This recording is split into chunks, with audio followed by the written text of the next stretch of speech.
পশ্চিমাদের রাজনৈতিক আদর্শের মূল ভিত্তি তিনটা। এটা যতক্ষণ মুসলমানরা না বুঝবে ততদিন পর্যন্ত পশ্চিমাদের ভণ্ডামি মুসলমান বুঝতে পারবে না। কটা ভিত্তি? তিনটি স্তম্ভের উপর পশ্চিমা সংস্কৃতি সভ্যতা দাঁড়িয়ে আছে। তার প্রথমটি হচ্ছে ধ্বংসপ্রাপ্ত রোমান সভ্যতা,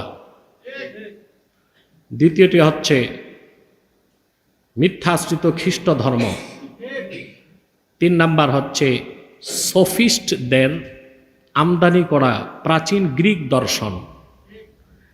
এই তিনটি স্তম্ভের উপর পশ্চিমা সভ্যতা দাঁড়িয়ে আছে। তার প্রথমটাই হচ্ছে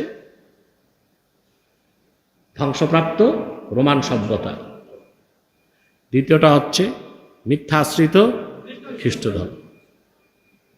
মরিয়ম পুত্র ঈসা যে দিন নিয়ে এসেছিল, যেটাকে খ্রিস্টান ধর্ম বলা হয়, মরিয়ম পুত্র ঈসা আকাশে উঠার 60 বছর পর সেই দিন বিকৃত হয়ে গেছে।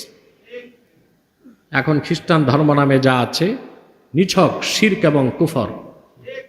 থিওরি অফ ট্রিনিটি, তৃত্ববাদের জঘন্যতম শিরকি বিশ্বাস খ্রিস্টান ধর্মের মূল ভিত্তি। সেজন্য এটা হচ্ছে মিথ্যা আশ্রিত খ্রিস্ট ধর্ম। ধ্বংসপ্রাপ্ত রোমান সভ্যতা, মিথ্যা আশ্রিত খ্রিস্ট ধর্ম, প্রাচীন গ্রিক দর্শন, এই 3 মিথ্যার উপর দাঁড়িয়ে আছে পশ্চিমা সভ্যতা। আর সেই পশ্চিমা সভ্যতার আদলে যে মুসলিম দেশগুলো চলতে চায়, ধ্বংস ছাড়া তারা কিছু পায় নাই।